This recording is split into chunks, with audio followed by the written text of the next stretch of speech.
Happy New Year everyone. Hope this year bring you peace, joy and prosperity.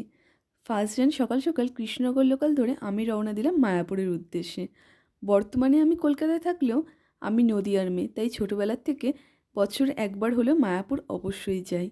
যারা প্রথমবার মায়াপুরে আসবেন তাদের উদ্দেশ্যে বলবো, মায়াপুরে আসার জন্য আপনারা যে কোনো শিয়ালদা কৃষ্ণনগর লোকাল ধরে কৃষ্ণনগর স্টেশন আসতে পারেন।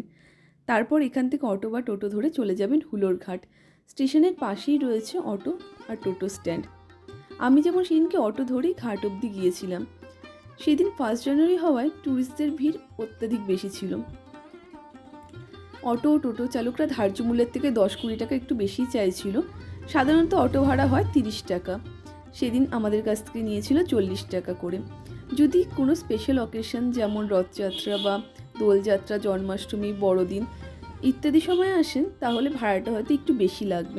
হুলোর ঘাটে যেখানে টোটো বা অটো আপনাদেরকে নামিয়ে দেবে তার থেকে 1 মিনিট হেঁটে গেলেই পড়বে ফেরিঘাট। সেখান থেকে আপনারা 3 টাকা করে টিকিট কেটে নিতে পারেন ওপারে যাওয়ার জন্য। আমরা বেশিরভাগ এভাবেই মায়াপুর আসি, আর নয়তো বাই রোড গাড়িতে আসি। আরেকভাবে আপনারা কৃষ্ণনগর থেকে মায়াপুর আসতে পারেন, সেটা হলো আপনাকে কৃষ্ণনগর স্টেশন থেকে টোটোতে আসতে হবে কৃষ্ণনগর বাস স্ট্যান্ড।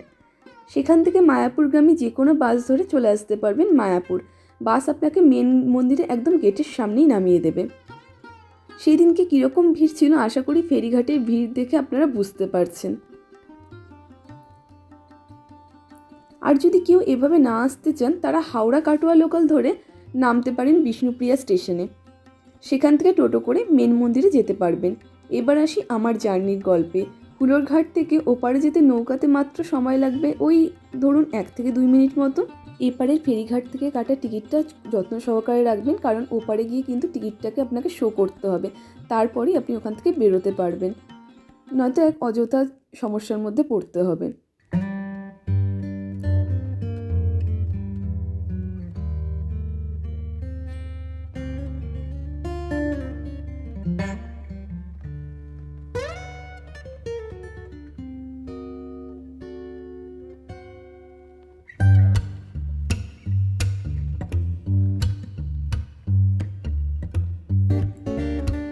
ওপারে ফেরিঘাট পার করেই দেখতে পাবেন টোটো স্ট্যান্ড রয়েছে। আপনারা চাইলে টোটো করে বা পায়ে হেঁটে মন্দির যেতে পারেন। মন্দিরটা বেশ অনেকটাই দূর, তো আমি বলবো প্রথমবার হলে অবশ্যই টোটো করে যেতে। আর যারা থাকার প্ল্যান করে আসবেন, এই রাস্তার পাশে প্রচুর হোটেল আছে, আপনারা এখানে ইজিলি থাকতে পারবেন। এই মেন রাস্তায় প্রচুর হোটেল লজ রয়েছে, আর এছাড়াও মন্দিরের ভেতরে থাকার ব্যবস্থাও রয়েছে, যেমন গদা ভবন, গীতা ভবন, শঙ্খ ভবন, কোচ ভবন। এখানে থাকার জন্য ভালো হবে যদি আপনি আগের থেকে বুক করে আসেন, কারণ এগুলো বেশিরভাগ সময় অলরেডি বুকড থাকে। যারা একদিনের জন্য আমার মতো আসবেন, মায়াপুরের ভেতরে প্রচুর জায়গা আছে, সুন্দর বাগানের মধ্যে আপনারা বসে সময় কাটাতে পারবেন। আর মায়াপুরে তো প্রচুর মন্দির রয়েছে, আপনারা চাইলে বাইরে থেকে টোটো বুক করে সেখান থেকে মাসির বাড়ি আরও অন্যান্য মন্দির রয়েছে, বল্লাল ঢিপি রয়েছে, সেগুলো সব ঘুরে দেখতে পারেন। আর মন্দিরের ভেতরেও প্রচুর ঘোরার জায়গা আছে যেগুলো আপনারা এক্সপ্লোর করতে পারেন। আমি যেহেতু 1 জানুয়ারি গেছিলাম আর ভিড়টা কিছুটা এক্সপেক্টেডই ছিল, তাই এইবার আমি খাবার বাড়ির থেকেই বানিয়ে নিয়ে গেছিলাম। আপনারা মন্দিরের মেন গেটের পাশেই পেয়ে যাবেন প্রসাদ কুপনের জায়গা। সেখান থেকে আপনারা কুপন সংগ্রহ করতে পারবেন। 11:30 অবধি সাধারণ দিনে কুপন কাটা যেতে পারে, কিন্তু সেদিন আমি সেরকম কোনো রেস্ট্রিকশন দেখলাম না। বেশ অনেক টাইম অবধি দেখলাম সব লোকজন লাইন দিয়ে দাঁড়িয়ে আছে প্রসাদের কুপন নেওয়ার জন্য। আমি বেশ কয়েকবার গদা ভবন থেকে প্রসাদ গ্রহণ করেছি। খুবই পরিষ্কার পরিচ্ছন্ন জায়গা, বয়স্করা টেবিলে বসেও খেতে পারবে। গদা ভবনের প্রসাদের প্রাইস যতদূর সম্ভব 80 টাকা। আমার এবার আর চেক করা হয়ে ওঠেনি, যেহেতু প্রচণ্ড ভিড় ছিল কাউন্টারের সামনে। এছাড়াও গীতা ভবন আরও 2-1টা জায়গা আছে যেখান থেকে আপনারা প্রসাদ গ্রহণ করতে পারেন। এছাড়া গোবিন্দা রয়েছে এবং গদা ভবনের নিজস্ব রেস্টুরেন্ট রয়েছে, সেখানেও আপনারা খেতে পারবেন। আরেকটি জায়গা আছে যেটার নাম আমার এখন মনে নেই, কিন্তু গোশালা যাওয়ার পথে আরেক জায়গায় বিনামূল্যে কিন্তু সেখানে প্রসাদ দেওয়া হয়। গোবিন্দা রেস্টুরেন্টের সামনেই হচ্ছিল গীতা এক্সিবিশন, তার পাশে একজন আখের রস এবং ডাব বিক্রি করেন। আমরা প্রত্যেকবার এনার কাছ থেকে আখের রস এবং ডাব খাই। ঘুরতে এলে কিন্তু হাইড্রেশনের দিকটাও খেয়াল রাখতে হবে। এখানে 60 থেকে 80 বিভিন্ন দামের ডাব বিক্রি হচ্ছিল। আমরা 80 টাকার একটা ডাব নিয়েছিলাম।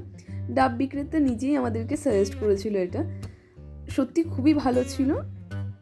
আর আখের রস প্রতি গ্লাস 20 টাকা। এরপর আমরা এক্সিবিশন গ্রাউন্ডে প্রবেশ করি। বিভিন্ন বই বিক্রির সাথে এখানে বিক্রি হচ্ছিল প্রচুর ঠাকুরের জিনিসপত্র, পুজোর সামগ্রী, আর ছিল প্রচুর ফুড স্টল। মায়াপুরের নিরামিষ বিরিয়ানি কিন্তু এখন খুবই ভাইরাল। তো এই গ্রাউন্ডে কিন্তু নিরামিষ বিরিয়ানিও বিক্রি হচ্ছিল, সাথে চাউমিন ছিল, পকোড়া ছিল, অনেক কিছুই ছিল। যেহেতু আমি খাবার নিয়েই গেছিলাম তাই আমি কিছুই আর ট্রাই করিনি। ফুচকাটা ট্রাই করার ইচ্ছা থাকলেও ফুচকার দোকানে এত ভিড় ছিল আমি আর দাঁড়াইনি।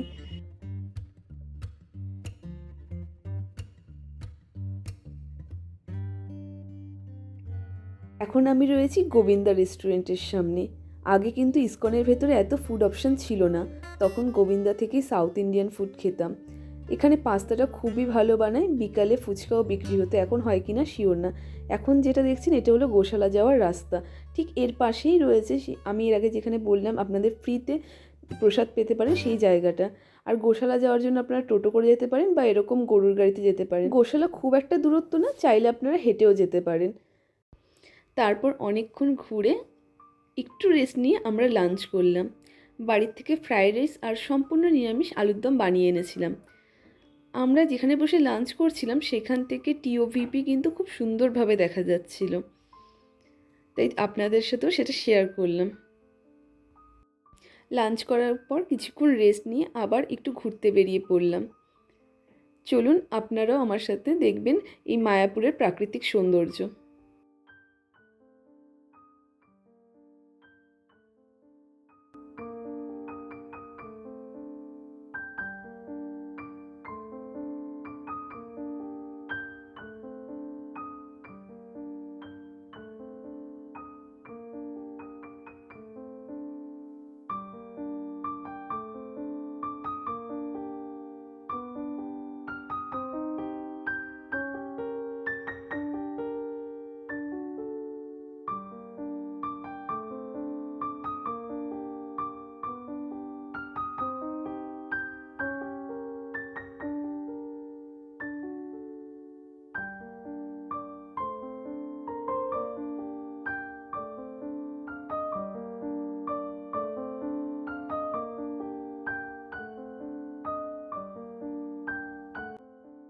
শীতকালে মায়াপুরের মেন অ্যাট্রাকশন কিন্তু এখানকার ফুল বাগান। এত সুন্দর চন্দ্রমল্লিকা, গাঁদা, পিটুনিয়া চারিদিকে ফুটে থাকবে যে আপনার চোখ ও মনের শান্তি মিলবেই।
এরপর ঘুরতে ঘুরতে চলে গেছিলাম গদা ভবনের দিকে। পুরো ইসকনের ভেতরে কিন্তু আপনারা প্রচুর গোশালার স্টল পাবেন। এই গোশালা স্টলগুলোর থেকে স্ন্যাক্স আইটেম কিনতে পারেন। এছাড়াও এখানে ঘি পাওয়া যায় এবং পুজোর বিভিন্ন সামগ্রী পাওয়া যায়। দামটা বাইরের তুলনায় একটু বেশি হলেও কোয়ালিটি বেশ ভালো। এছাড়াও বিভিন্ন কনভিনিয়েন্স স্টোর পাবেন, তবে একটু হাঁটতে হবে। আপনারা যদি ওখানে স্টে করেন তো রাত্রেবেলা যদি আপনাদের কোনো জিনিস প্রয়োজন হয় ওই স্টোর থেকে কিনতে পারেন। ইসকন মন্দিরের ভেতরে কিন্তু গোশালা যাওয়ার রাস্তায় একটা ডোম মতো স্ট্রাকচার রয়েছে, সেখানে 3D শো হয়। তো আপনারা চাইলে সেটা 30 টাকা আর 40 টাকা এরকম কিছু একটা হবে, টিকিট কেটে দেখতে পারেন। আমি দেখলাম এবার ভীষণ লাইন ছিল, তো এবারও দেখিনি, তার আগের বার আমি ইচ্ছা করেই দেখিনি। তো যাই হোক, এবার ভিড়ের কারণে আমি গোশালাও যাইনি। ওখানে স্টল থেকে আপনারা খাবার কিনে গোমাতাদের খাবার খাওয়াতে পারবেন। এছাড়া ওখানে ক্ষীর মিষ্টি দই দুটোই খুবই জনপ্রিয়। আমরা ক্ষীরটা ট্রাই করেছিলাম, খুবই ভালো ছিল। যেহেতু মায়াপুর ইস্কন মন্দিরের ভেতরে ফোন ক্যামেরা কিছুই অ্যালাউ নেই, তাই আমি কোনো মন্দিরের ভেতরে ছবি দেখাতে পারলাম না। আমরা বিকালের দিকে ওখান থেকে বেরিয়ে এসেছিলাম, তাই সন্ধে আরতিতে এবার আর দেখা হয়নি। মায়াপুর ইস্কনে কিন্তু অনেক কিছু দেখার আছে, তাই হাতে সময় নিয়ে আসবেন। প্রচুর হাঁটতে হবে ভালোভাবে এক্সপ্লোর করার জন্য। আমার সাজেশন, যারা অনেক দূর থেকে আসবেন তারা পারলে ইস্কনের ভেতরে বা বাইরে কোনো হোটেল বা লজে স্টে করুন, তাহলে প্রত্যেকটা জিনিস ভালোভাবে উপভোগ করতে পারবেন, নয়তো একটা তাড়াহুড়ো থেকেই যাবে। এখানে সব দোকানেই প্রায় গোপী ড্রেস পাওয়া যায়, তো আপনারা এখানে এসেও কিনতে পারেন। গোপী ড্রেসের প্রাইস একদম বেসিক 400 টাকা থেকে স্টার্ট হয়। এই মেন মন্দিরের বাইরেও কিন্তু 1200 টাকার মধ্যে পেয়ে যাবেন। যারা থাকবেন তারা প্লিজ ওগুলো একটু ভিজিট করুন। আর যদি কোনো কোয়েশ্চেন থাকে আমাকে কমেন্ট বক্সে অবশ্যই করবেন। আজকের মতো এইটুকুই থাক। আশা করছি নতুন বছর সবার খুব ভালো যাবে। Thanks for watching. বাই।